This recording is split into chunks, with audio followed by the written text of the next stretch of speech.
As we enter the new year, we enter a new mini-series for the Primary Science Podcast, the Science Leaders Toolkit. For episode 1, we're kicking off with an absolute legend in primary science, none other than Jane Turner herself. She's widely known as the co-founder for the Primary Science Quality Mark, or the PSQM. And she's a champion for raising the bar in primary science. Jane has spent years helping schools across the UK and beyond to up-level their science programs. She's also the series editor for HarperCollins' Snap Science, a market-leading resource for primary science. And she continues to lead initiatives to bring the best in science education. I'm really excited to invite you all to dive into this conversation with Jane, along with me, and the Primary Science Podcast. Let's uncover her insights on how strong leadership in science can be the key to enriching science education in your school. Let's go and meet Jane. Hello, Jane. Thank you so much for donating your time to join me here on the Primary Science Podcast and kicking off our new mini-series as well, the Science Leaders Toolkit in Style. So how are you doing this morning, Jane? That's great. You know, it's 23rd of December, so we're gearing up for Christmas, carol service tomorrow night, but all looking good. Amazing. Okay. So before we get really stuck into the good stuff, I also like to get to know the guests on a little bit more of a personal level using the Quick Fire 5. Do you think you'd be up for that? Yeah, I'm up for it. Amazing. Yeah. Okay. Let's get into it. So, question 1. If you could have dinner with any 3 people in history in the entirety of history, who would they be and why? There's only one person I'd like to have dinner with from history, and that's my dad, who died a long time ago now, before I was 30. And so he's missed a lot. And I don't mean that just about me. I'd just love to discuss what's happened in the world since then with him in the last 30 plus years, what's happened in terms of politics, developments. You know, my dad never used a computer. I just started teaching when he died. He met my children briefly, never met my grandchildren, my sister's children, hasn't met my husband because I remarried. I would just love to sit down and chew the fat with my dad and get his perspective on so much that has happened to me and in the world. So yeah, that's my personal history I'd really like to have dinner with. Oh, that's lovely. That's such a meaningful answer as well. I really like that. Thank you for sharing that with us. Okay, so question 2. What is the one place in the world that you'd love to visit, but you haven't quite yet had the chance to go? I've travelled quite a lot because my daughter lives in Australia and we've always had family in Australia. So I get over to Australia and I've stopped off in the Far East several times. But I have never been to, I've never properly been to the US. I've been to New York, but I would really like to do a big road trip across the USA. And the other place, I was due to go to Russia years and years ago, and I studied a bit of Russian at university. And that trip was cancelled, and not so easy to visit there now, but I think I would really like to go to Russia. So those 2 very nice answers. Yeah. Actually, I have to say the USA one is my answer as well. Oh, is it? Yeah. Would you go and rent a car or a camper van there and drive across, or how would you do it? I think it probably would. We've done that in Australia several times, camper van and cars, across, like 2 big trips there, and I think that's what we would do. There's something about that sort of, oh, I'd like it here, we'll stay a bit longer, and yeah. That's what I freedom, ultimate freedom. Yeah, I like it. Okay, yeah. Nice.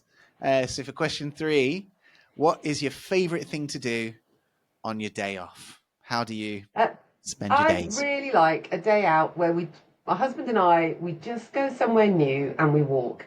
So it could be countryside, coast, mountains, hills, or it could be a new town that we haven't visited before, and just walk, learn a bit, chat, explore, just really, really like that. That's my favorite thing to do. Yeah, I'm sensing the adventurer in you here with your answers. Well, a bit of it. Yeah. It's nice. Maybe that's why you got into science in the Maybe, first yeah. place. I Yeah. don't think I would have called myself an adventurer 30 years ago, but I think I've become bolder. Mm. Okay. Nice. Now, question 4. Do you have any favorite movies or a favorite movie or series that you would recommend? I'll tell you something. We hit the demographics, so we were invited to be on the viewers panel. So we have a little box in our sitting room that triggers every time we watch television. And after we'd had it for 3 months, they contacted us to see if it was working. So we're not we're not great TV watchers, but I am a big radio fan, and I have to Mm. admit, this probably make me sound really old to your listeners, but I love the Archers. I've listened to the Archers for 40 years. So the Archers, that everyday dip into another this world, feels very comfortable for me. And I've actually also explored that in an academic way. So I've written a couple of chapters in books about the Archers, one about science capital in Ambridge, and one about the sort of representations of primary education in the Archers. So I sort of extended my interest in the Archers, that everyday story of farming life, to my academic work as well. Oh wow. Is that something that the viewers could listen to? Is that something we could access, that episode that you Well, the were in? Archers is on every day on Radio 4, but it's also on BBC Sounds. You can get it whenever you like. But the books Okay. they're published something called the Academic Archers. It was a group of people who had just started publishing academic articles about the Archers. So Ah, they're out there somewhere. Yeah. okay, great. And last but not least, question 5. You're actually doing really well here. You're going very quickly. Oh, good. If you could instantly master, just at the click of your fingers, any skill outside of science, what would it be? So on my list, learn to sew. I want to be the sort of grandma who can suddenly turn out a World Book Day outfit. I want to do that. Oh yeah. I really enjoy gardening. I want to get better at that. I would love to be able to play the piano, but probably that's not going to happen. But I sing in a choir, and I think my soprano days are ending. So I think I need to learn to pitch better so I could sing alto. Get running again. I've just started swimming lessons. So Oh really wow. excited about to improve my front crawl. So yeah, loads of things. I've got a huge list of. I'm always going to be a learner. Brilliant. Yeah, that's a good mindset as well. Mm. Yeah, great. And that's the end of the quick fire 5. You did really well. Okay, thank you very much. Okay, so to really get stuck into it now, one of the main legacies that you're widely known for is co-founding and directing the Primary Science Quality Mark program. So I wonder if you could give us a little bit of a background into how the idea for this came about and what makes it just such a powerful tool for schools looking to improve their science programs. Okay, I love talking about the primary science quality mark. Yeah, it's something I'm so proud of, and I don't mean that personally proud. I'm just proud of the fact that all of these people are involved in it and doing something. Everybody who takes part in the primary science quality mark, the subject leaders, what we call our hub leaders, so that our CPD leaders, all of the team at the university, all the people who have funded it and supported it in so many ways. I'm so proud of everything that has been achieved through that. So PSQM started, I always say it started on the back of an envelope, and to some extent it did. I was working at the time at the University of Hertfordshire in something called a Science Learning Centre, which was a government initiative set up in 2004 to increase professional learning in science for teachers. And I was really fortunate that the University of Hertfordshire, which was the Science Learning Centre for the East of England, appointed me, as I was the only primary person appointed across the network of 9 science learning centres. So suddenly I was in this position of setting up CPD programs, working with people across the country. One day I arrived in the office and the phone was ringing, and so I picked it up, and I don't know who this person was. And he said to me, "Is there a quality mark for science like there is for arts?" I said, Mm. "No, there isn't." I said, "There's awards for teachers, but there isn't an award for schools." And he said, well, thank you very much." Put the phone down. I thought, that's a really good idea. Mm. So a colleague I knew who worked at Barnet, Steve Marshall, and I were chatting a few weeks later at an ASC conference, actually, Association for Science Education conference. And he said, I've had this idea as well. So we sat down together and we wrote a framework that we thought would help people to evaluate the quality of their science, which was based on work I'd been doing on self-evaluation in science and work he'd done in Barnet. We put a bid together to the Wellcome Trust, got some money, piloted it with 12 schools, and thought something's working here. Something is working. And it generated a huge amount of interest just from those 12 schools. So I think there was a timeliness to it. When we started the work on it, we still had the SAT. And so although people always say that it was the removal of the SAT, which was the sort of death knell for primary science, it stopped it being a priority, it was already happening. We already had concerns about primary science that was seen as the Cinderella subject. And to be honest, in my view, the SAT didn't help with that, because what it did is it made it a very formulaic form of teaching and recall for children. It wasn't inspiring children, it wasn't inspiring teachers. And the only courses you could go on for science were about how to get children to get a level 5. And, it was a very negative approach to teaching and learning science. So that was already having an impact. The removal of the SAT didn't help in terms of perception of priority for science. So and that was around that time, 2008, 2009, the SAT went. 2008, we wrote the original bid for primary science quality mark. The pilot took off 2009-10. We then realised we had something was working, and we'd learnt from the teachers that having a framework and a system for evaluating what was going on, providing some sort of like, what do I do as a subject leader? What should I be looking at? How do I develop goals for improvement? That was a really significant thing. Meeting together regularly, so they'd met together 3 times over the year. That community sharing ideas. When you're the subject leader in the school, you're on your own, and meeting with other subject leaders was crucial. Meeting us, so having us visit their schools and talk to them about what they were doing. So Steve and I visited them. All of those things. Also having the incentive, like we'd given them deadlines. We told them they were going to get a certificate at the end.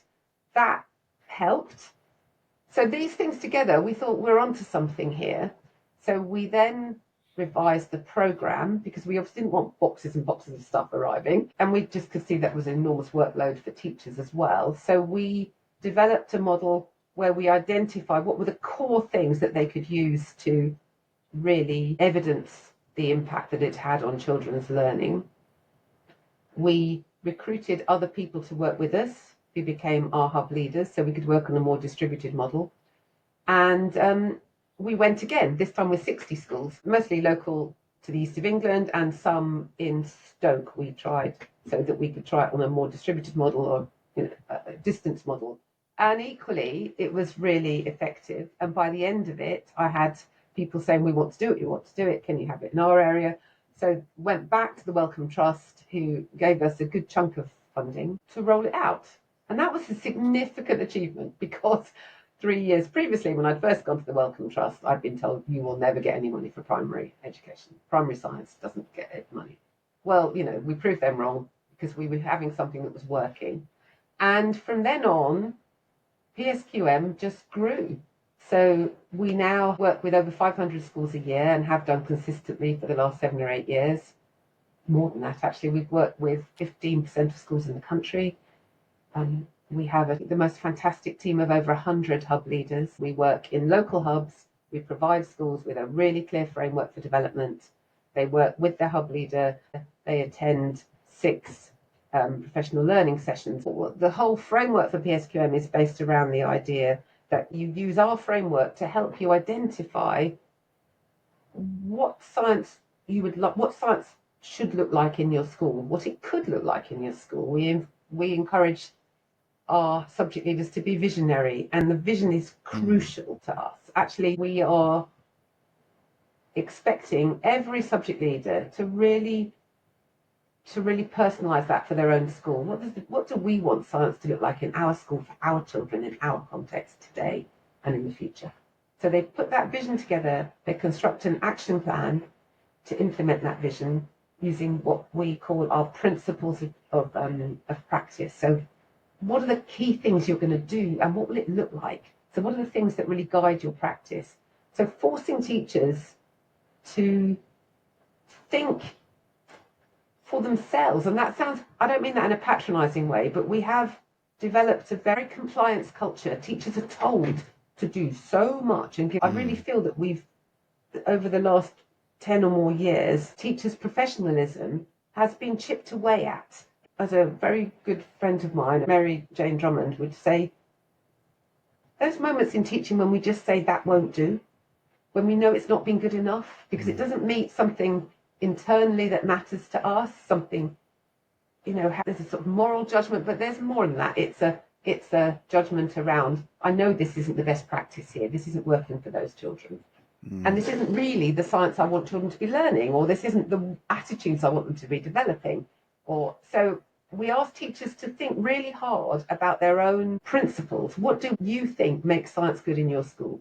So we give them a framework that will help them to work through that process. They set a vision. They meet with the hub leader regularly.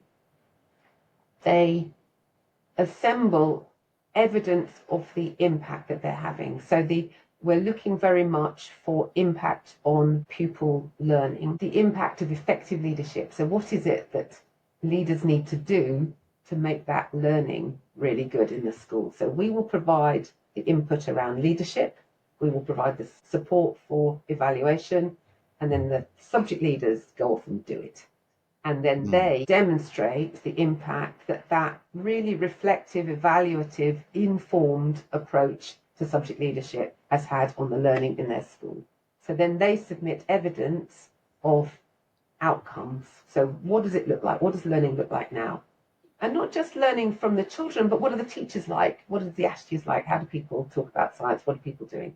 And they submit that at the end of the year, and then they are assessed by our hub leader team, and then they achieve a primary science quality mark.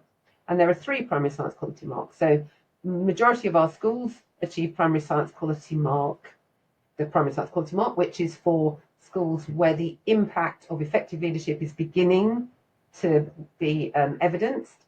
Some of our schools get primary science quality mark gilt, which is for schools where those practices are more embedded, and so therefore the impact is embedded and sustained. And some of them achieve primary science quality mark outreach, where the effectiveness of that leadership is having an impact beyond their own school. And the quality mark lasts for 3 years, and then schools come back and reaccredit. And each year, about 30% of our cohort is reaccreditation. So because people see this as an incredibly effective model, a way of building and sustaining effective leadership in schools. So our motto is we have to leave schools in a better place than where they started with us. And every quality mark school is different, and every quality mark submission is different, and it should be. So there's not a trick to getting the quality mark. The trick is evaluate, reflect, look at your own practice, decide where you want science to go in your school. We'll provide you with all the support for that. So that's how it works. And it really does work. And so that person telling me that we'd never get any funding for primary science, more than £1 million later, I'm telling him he was wrong. So we've done well in terms of funding, but the majority of it is paid for by the schools. And that for me is always a mark that this is something they value. So schools take part in quality mark for just under £1,000. They get a year of support, a fantastic range of resources, and a really, really tried and tested framework, because we live what we say. So we ask schools to evaluate their practice. So we have a triennial review, and we're constantly updating and improving it. So therefore, that's a long answer to what primary science quality mark is. Thank you very much. Yeah, it's almost leading by example, when you say how individualized the PSQM is. And we should all try to emulate that when teaching the students as well, because there isn't any one size fits all. You have to individualize, you have to make it relevant, and you have to incentivize and let them self-motivate. So, yeah, I think that's really good. Yeah, Exactly. It's based on a model of understanding professional learning from Gusky, in which you may have come across. He's written about evaluating professional learning. And so the idea is you have to change teachers before you can change children. And so we're working on you have to change leaders. So you do that through building up their understanding about what effective leadership is, and then also their understanding of what good practice is, so they can then apply that.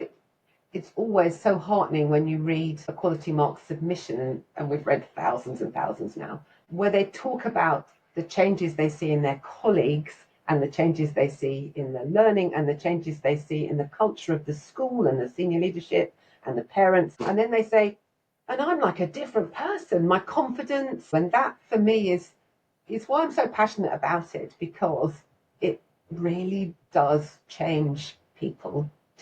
I've always felt, as someone who's involved in professional learning, is that we don't help people by telling them they're not very good at what they do. And that was a really strong message that was coming out of, around that time, 2008, 9, 10. Well, primary teachers aren't very good and they can't teach science very well. It's because they haven't got a science background. Well, no, of course they haven't. They're primary teachers. Some of them have got it, and some of them are historians, and some of them have got English, and some, I've got an English degree. I've never done any science. I've got a science A level, one science O level, which shows how old I am. And but we're teachers, and we can do this. And I knew there was masses of good practice out there. I was seeing it all everywhere. But all we were being told is, you're not very good. Well, if you go in and just focus on what you're not very good at, then you just make people feel worse. But actually, by saying, what do we think's great? Where does science look good in your school? What's happening when it looks good? We've all had those moments where we go, oh, that was a good lesson. What went well? Reflect on that, build on that. So we've always for me, has been about being positive, supporting teachers. My job is to be nice to teachers so they can be nice to children. It's simple as that. That's marvelous. Yeah, that's a lovely job. Yeah, it's been a good job. I Yeah, I've hope we enjoyed can it. all emulate that as well. That's really nice. And so you've gone into a lot of detail there about the background and the PSQM in general, and how it's such an individualized program. And I just kind of wanted to dig deeper into that, about how Okay. it helps school and science leadership start to build that excellence in science in their own way. And then, so for our science leaders out there who are listening, I wonder if you could just guide us through a little bit more about how the role of leadership is effective in science teaching Yes, and learning. happily. What might that look like? So it's taken us quite a long time, I think, to understand we've had such good impact of the quality mark. And then, to be able to step back ourselves and look at how actually it works. When we mean leadership, what do we mean? When we mean impact, what do we mean? And partly we've been helped in this. Currently, we have a trial running with the Education Endowment Foundation, who are funding the largest trial of a primary intervention ever funded, actually, in this country. So we've got 340 schools currently involved in a random controlled trial to test the impact of the quality mark, which is very exciting. That took us back to work we'd started earlier about a theory of change, really understanding what are the inputs that we put in, what are the outputs that happen in school, and how does that lead to outcomes for children. So we recognise that there are three aspects to subject leadership that we need to work on, that teachers need to develop. So one is really strongly through a really rigorous cycle of monitoring and evaluation. And so we often, subject leaders, oh, I'm a new subject leader, I need to do a bit of monitoring. Well, what does it mean? What's that? So actually we build through the process of quality mark that, why do you think this needs to be improved? We have what we call our reflective cycle. So, we give you a framework that what we think the best practice outcomes look like. But what we're saying is, how will you know that? What will you look at in your school? What evidence have you got? So we expect them to really look closely at curriculum plans, to talk to teachers, to do some learning walks, to observe what's going on, and then use that systematically to build understanding and use that to inform development. So building that rigorous cycle of monitoring and development in. And this work's been really informed and helped by work led by the SIRI organisation at Manchester University. The SIRI work on they identified 10 key issues in primary science, and then they put a really fantastic document together about monitoring. That's really informed our work, helped us to understand what we do. So it's a huge part of what we do, building that reflective practice through effective use of monitoring evidence. The second aspect of subject leadership is that you need to work strategically with other leadership in the school and with other stakeholders. So you need to listen to parents, to children, to your colleagues, and you need to have a voice at senior leadership level. If you're going to get the resource required, the time required, the curriculum space, the understanding of what good science looks like, of what that vision is, you can't do that on your own. Subject leaders cannot operate on their own. So they need to have those strategic leadership skills. So we work very hard to build those for them. And the other aspect of leadership is the use of CPD.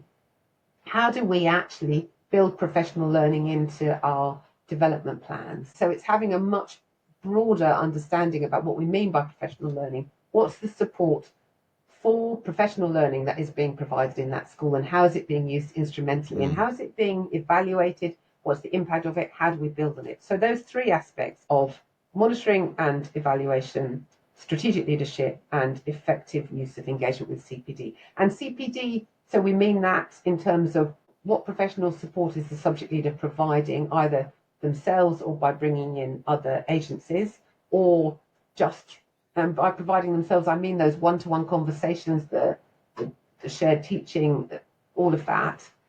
And how is the subject leader building their own professional learning through engagement wider through the primary science community?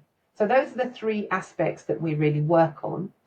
And we're asking teachers, subject leaders, to use those to evaluate their curriculum. So we're saying the science curriculum should engage, inspire, and challenge all children. And we're saying that teaching should enable all children to learn science content and procedural knowledge. So that's our goal. We say that curriculum design should promote inclusion and equity, that there should be planned progression, and that it should connect context with skills in other curriculum and skills with other curriculum areas.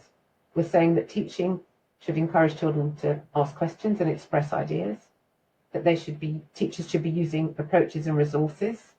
They should be using a relevant and appropriate range of approaches and resources to enable lesson outcomes to be met, and that teaching should be informed by summative and formative assessment. So these are the things, these are what we set as our framework. We say we enact it through those leadership, and then people evaluate what's happened against those, what we call the outcomes. So there's outcomes for curriculum design and teaching and learning. It sounds complicated. It's a very beautiful, I can hold it up here, it's a very beautiful, straightforward, very clear framework. 3 aspects of leadership, 2 outcomes, curriculum, teaching and learning, and we define what those look like. And that's what we give people to work towards, and then they report against it. And we know that those are the 3 aspects of leadership that have to be in place for that inspiring curriculum and effective teaching to be in place.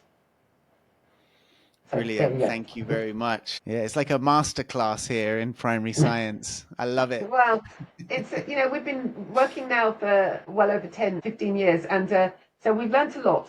We've really learnt a lot. And we've seen what really works. And we've done an awful lot of hard thinking ourselves to refine our understanding about it, to produce this framework. We want it to be as clear for teachers as possible. And as you've identified, we want to give them something clear to work with so that they can build their own vision, principles.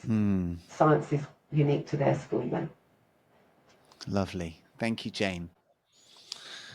So I just also wanted to ask a question to add on to that about how, this strong leadership inspired by the PSQM can really enable a school to ensure effective learning and also to ensure positive attitudes at the school.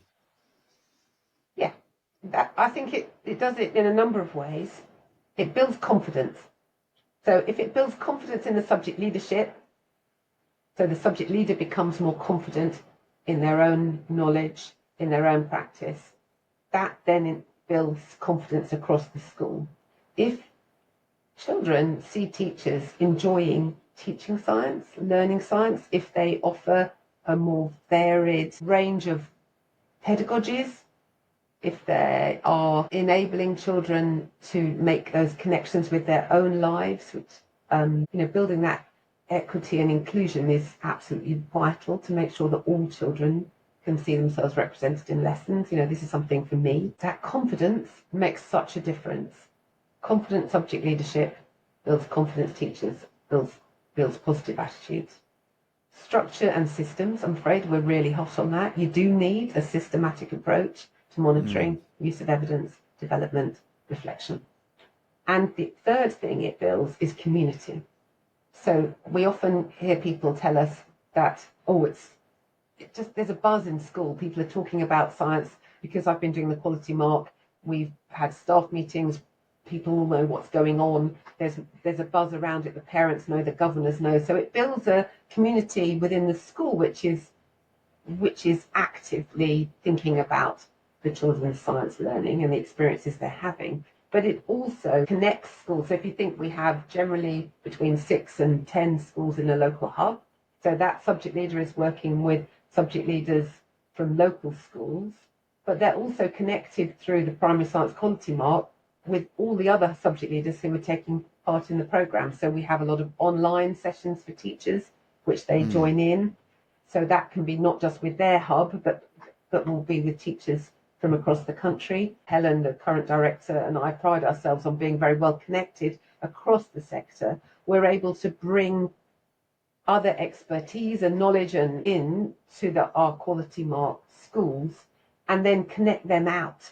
So we can encourage our subject leaders to get involved in local networks, say the Ogden Trust or the Primary Science Teaching Trust or the Association for Science Education, or they will be aware of other resources and support that's out there in the primary science community. So we connect that up. So we build that community of practice within the school, within the hub, and then broader. And that really, really sustains. And that means after primary science quality marks finish for that year, they stay involved with us for the next year. They can access all of the online resources. They should be in a position where it will be sustained through that community that they're now part of. Okay. And they've got systems in place. Yeah. Okay. And then, so this episode and indeed this series is about the Science Leaders Toolkit. And I just wanted to quickly focus a little more on that word leader, and just wondered if you could help us define within the realms of the PSQM what it really means to be a leader in primary science education, and how teachers might work to develop leadership qualities within their roles. So we spend quite a lot of time helping teachers to understand or think about the difference between leadership and management. So, it's not just tidying the cupboard. Tidying the cupboard is important. We need a well-resourced science cupboard, or however you organise it. But there's no point if it's not used. So, I would suggest getting some kids to be your science technicians and keeping the cupboards organised. And the leadership is what's in that cupboard, how's it used, is it being used in, our teachers accessing it? Is our curriculum organised so that not everybody needs the torches the same week? There's the difference between management, organising, and there's the difference between leadership, which is visionary, which is supportive, which is informed about how we enact that vision. And so we spend a lot of time helping teachers to think about who are the people they need to be working with. If you want to make this change happen, who are the people you need to get on board, or what's the support you need, or what's the timing you need. So we have a very structured action plan which builds that leadership practice through it. That, what's the evidence I'm drawing on here? What's my time frame for making these changes? What's the change I'm looking for? How will I know it's happening? Who are the people I need to bring in to help me? It's a really structured process. But I would say it's a combination. They used to be called science coordinators. Thank goodness they're not anymore. They're now called science leaders, and we've worked really hard to get that language out there in the sector. These are science leaders. They are leading a curriculum subject. They are leading their colleagues. They are leading the learning of science in their schools. So they need to have a really clear vision for that and a really strong understanding about how to make that happen. And then they need the management skills to underpin that, to make sure that systems and processes work. And I would say it's a challenging role. It's often the first leadership role that a primary teacher gets. And we find that many of our subject leaders tell us when we meet them after quality mark, oh, I've been moved to maths now, or I've moved to English, which is seen as a bigger role. And that's fine. That's fine. If those processes and systems have been embedded, then the next person comes through. And we're very happy to see that the skills that they've learned of leadership through primary science quality mark are transferable to other areas, so other subjects. So that's all very positive for us. But it is about seeing it as a leadership role, not just put a tidy in a cupboard, I've got to organise a science week. That's not what it is. And the way to do it is to do the quality mark. Best training possible. New subject leader. We sometimes get a sort of misconception that people say, I'm not ready for quality mark yet. You are ready for quality mark. If you are a new subject leader and you're thinking, I have no idea what to do, you are so ready. I promise you. Yeah. I think because it's so individualized, it's what you need. And I'm very pleased to say it's something that I'll be doing next academic year as well with my school. And Brilliant. I'm really, really looking forward to that. Yeah, I think you'll really enjoy it. It's challenging, but we get such positive feedback from our subject leaders. Sounds like it's more than worth it for the school and for the teachers and the science lead themselves, for their own progress. Yeah, we have seen a huge part of our primary science quality mark hub leader cohort have come through doing quality mark. So people who did quality mark in their school have done outreach, have now become hub leaders for us. So they are now supporting other schools to achieve quality mark. We also know that lots of them go on and get other roles within science education. So they're leading an Ogden Trust partnership, I was at the Ogden Trust the other week where they had all their new partnership schools. So Ogden Trust are a physics trust to provide funding for schools to develop their practice as a cluster group. And when I asked how many here have done quality mark, there were so many hands came up. As I've said, it's engaged them with that wider community. So now they're now leading that sort of group. They might be leading a primary science teaching trust cluster. They may be on an ASE committee. They're presenting at ASE conferences. They may have got involved with publishing work. It leads to all sorts of other outcomes as well, to building those individual careers as well as what's going on in the school. Your influence has stretched far and wide, like even beyond the PSQM. And I just really love it if you could share some highlights from your work on Snap Science and any other upcoming projects that might align with the PSQM goals. Yeah, don't get me started. I've got lots I can talk about. So, nice. Yeah, I feel really fortunate through the quality mark has opened other doors. And probably it wasn't, the university has always championed that sort of wider engagement with the community. And I felt very fortunate to have the chance to pursue other things. I've done some really interesting work with the government on assessment development, on curriculum development, and that's been really interesting. But I suppose one of the things that I feel really committed to and passionate about is something called Snap Science. So this was when the national curriculum came out in 2014, HarperCollins, a well-known publisher, contacted me and asked me if I would work on a new science scheme for them. And I said, well, no, I don't really like the idea of schemes. I think I'm about professional learning. I want teachers to be confident. I don't want them relying on a scheme necessarily. And I want them to, build their own practice. And they said, well, go on then, what would that look like? So being given that as a sort of open door, we I thought, well, I'm going to see what this looks like then. So we worked on a big new resource for primary teachers to support them and give them help to teach what was then the new curriculum. We wrote a really great resource which has been well used in schools, and we built all sorts of things into it. So formative assessment all the way through. We tried very hard to build inquiry all the way through it, and we did a good job.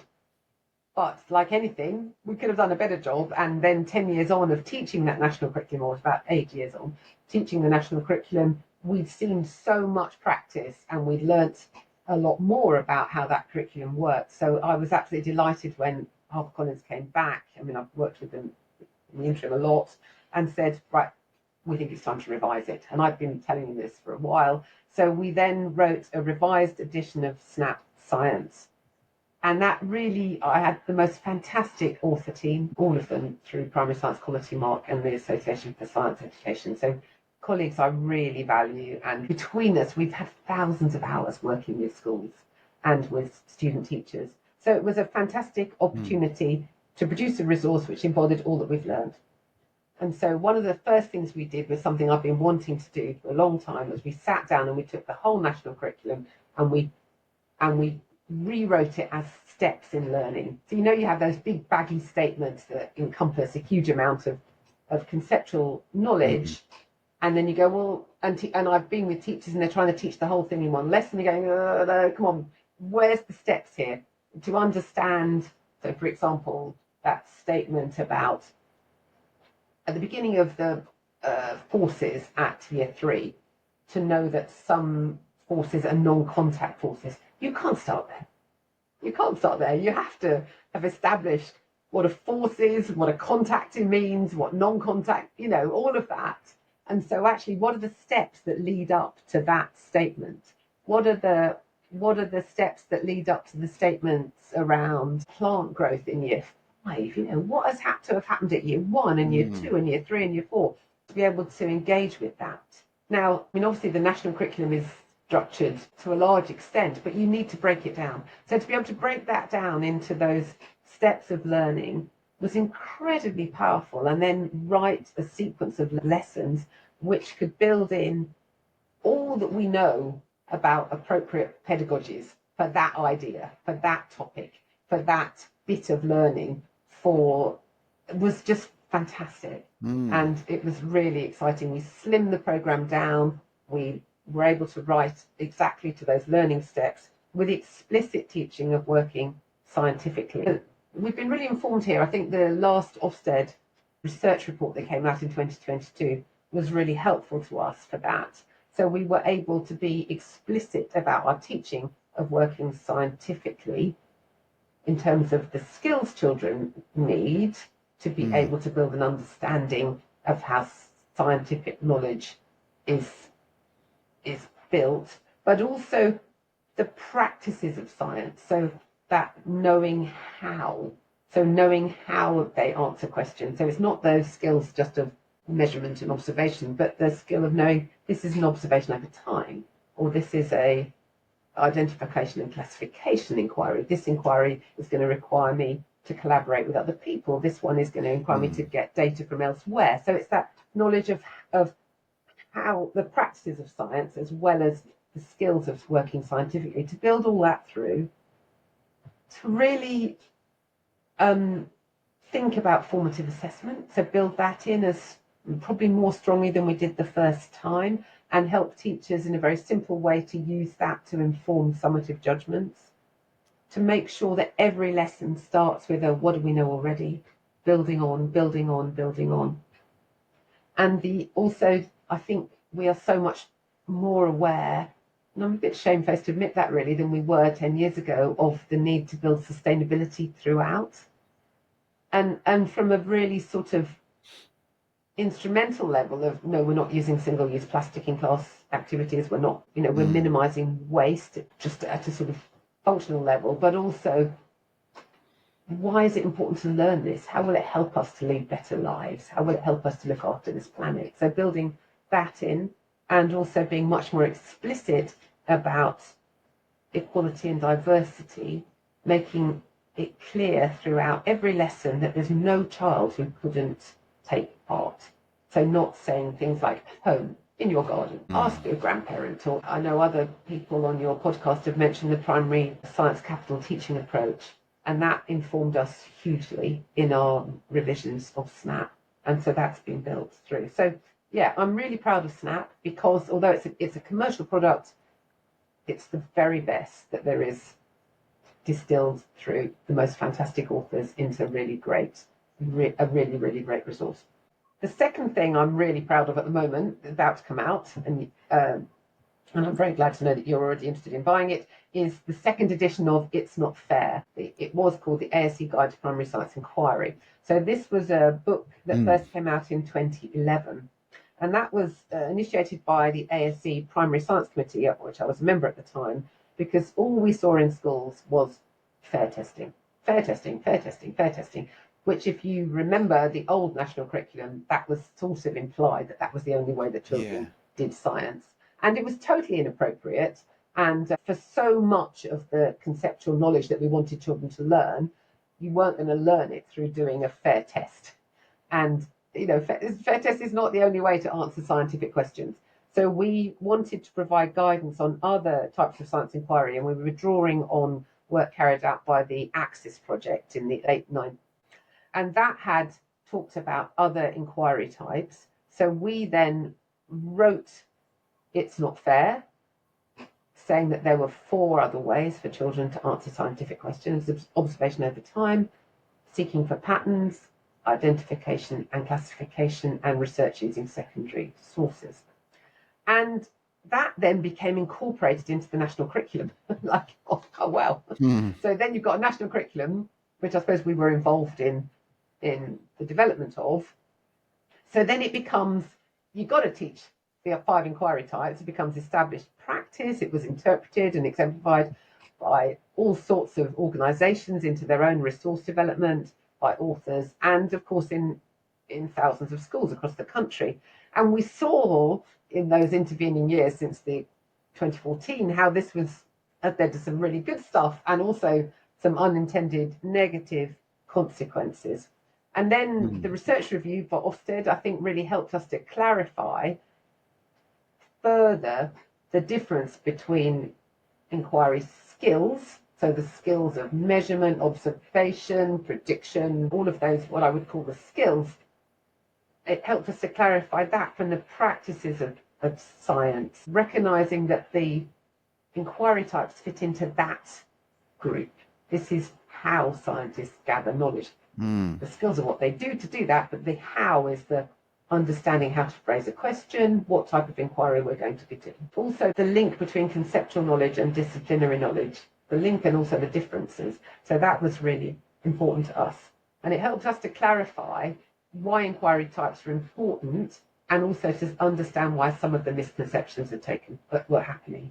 And so we then revised the book, and it's just about to come out. So we redefined our definitions of the 5 inquiry types, and that's been quite helpful to think about the difference between comparative and fair tests, to see the difference between identification and classification, that they're not the same. So clarifying that, we've looked at the skills progression. So what are the skills that children use in each of those different types of inquiry? We've written new examples for how to teach children to answer specific inquiry questions based around those 5 inquiry types. I'm going to put a quick note in here. Some of the illustrations of those children's work are fantastic because they've been done by my eldest grandson. Very proud of that. We've demonstrated the possible outcomes for that work. We've included health and safety guidance. We've made explicit links between each site's inquiry type and the conceptual knowledge that it's appropriate for children to learn doing that type of inquiry.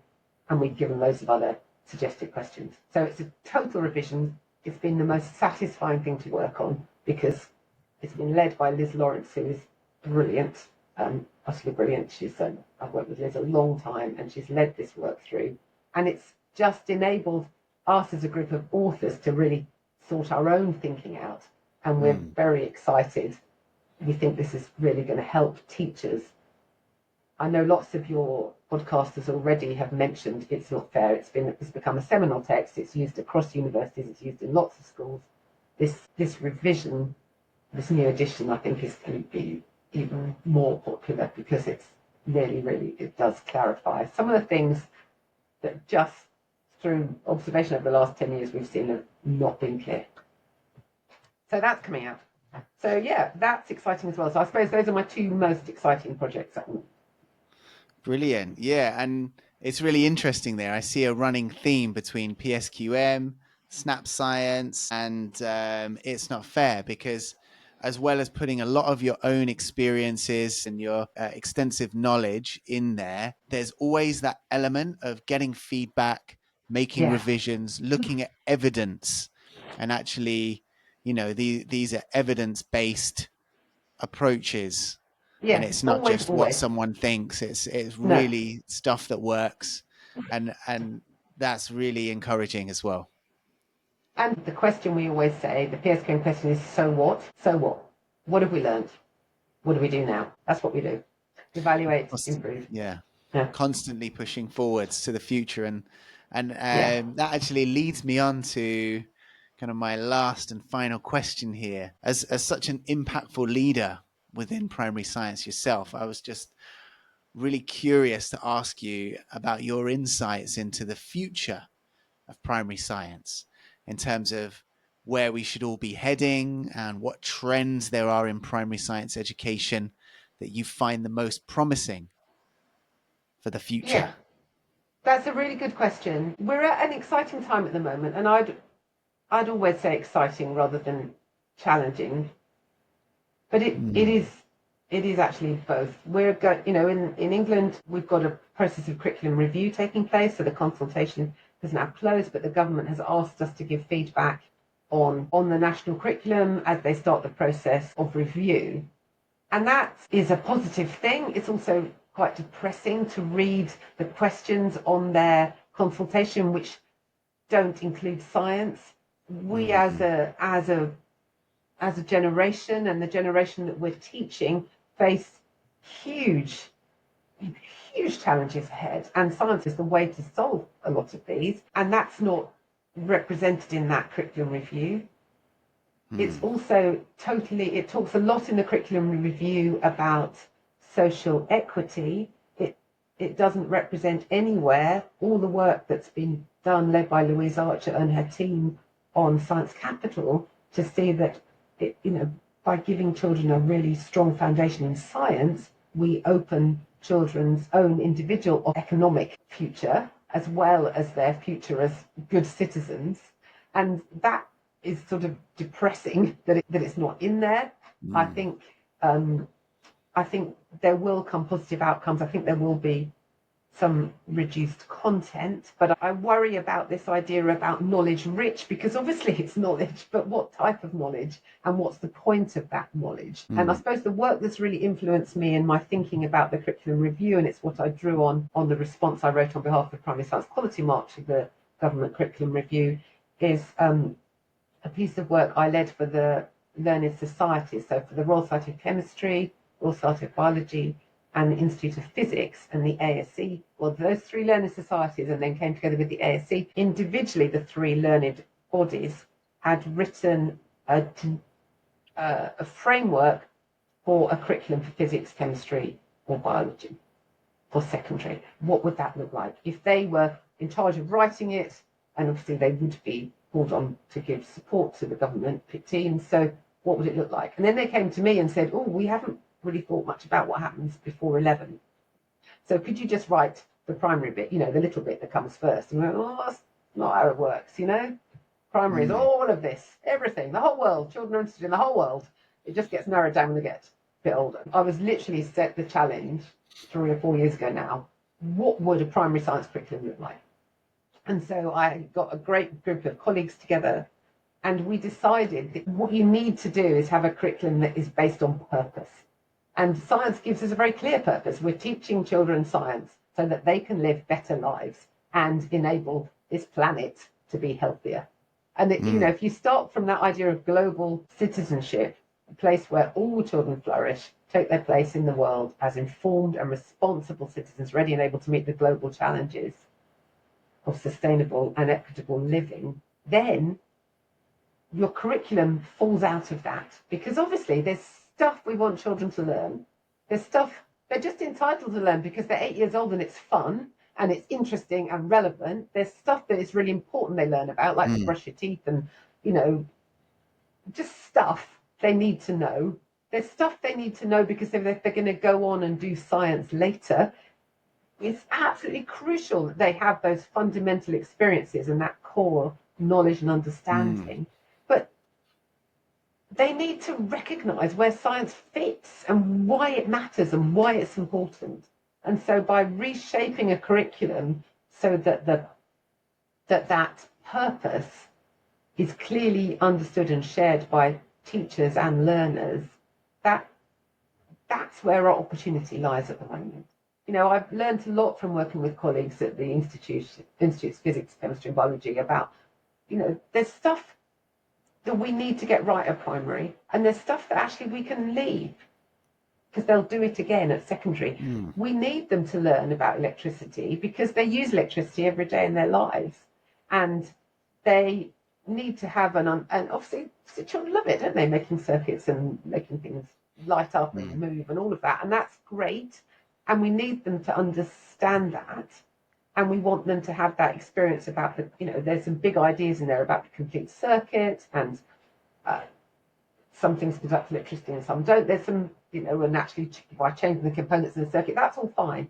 They don't need to be able to talk about voltage and current and resistors because they'll do that later, and actually conceptually it's they don't need it. So when they learn about electricity, they learn that it doesn't just exist, that it's made, and it's made in different ways, and some of those ways are actually very harmful and some of them are not. And that's where we need to be focusing. So we reframed the curriculum in our what is now called the Primary Curriculum Advisory Group, and this is our framework for primary curriculum, which was knowledge rich. We included 4 clear knowledge maps of physics, chemistry, biology, and the nature and practices of science. We included the subject knowledge that children need to have by the age of 11, based on the understanding they need to develop as global citizens. We identified essential experiences that all children must have by the age of 11. And these are really essential experiences. So this was taken up in the press as the ice lolly curriculum. It's not an ice lolly curriculum. Ice lollies are important for understanding melting, not because they're fun to do in science lessons, because we want all children to have had that experience of holding something cold that then melts. And we can't, it's just, there's some really fundamental experiences, and we identified these rich essential experiences that all children need to have, so that when they come to learn the more abstract ideas, they're grounded in a real life context. They've got something to build on. And no children, just because you don't have a garden, that doesn't mean you haven't planted something. Just because you live in a flat, you haven't hung out washing and seen it dry. We want all children to have those equitable experiences, and we also identified in our curriculum conceptual boundaries as far as, and that was based on a lot of learning from what other curricula in other jurisdictions do. So I think there's potential here to make our national curriculum and the science component within that, one, it should be part of a broader curriculum vision for what primary education is about. We have a potential now to future-proof it, to make it better, to make it relevant to children in school in the 2020s. It will be implemented, I think, now in 2027. So the 2030s. At the moment, it's not. And there is potential to get that right. We've learned an awful lot.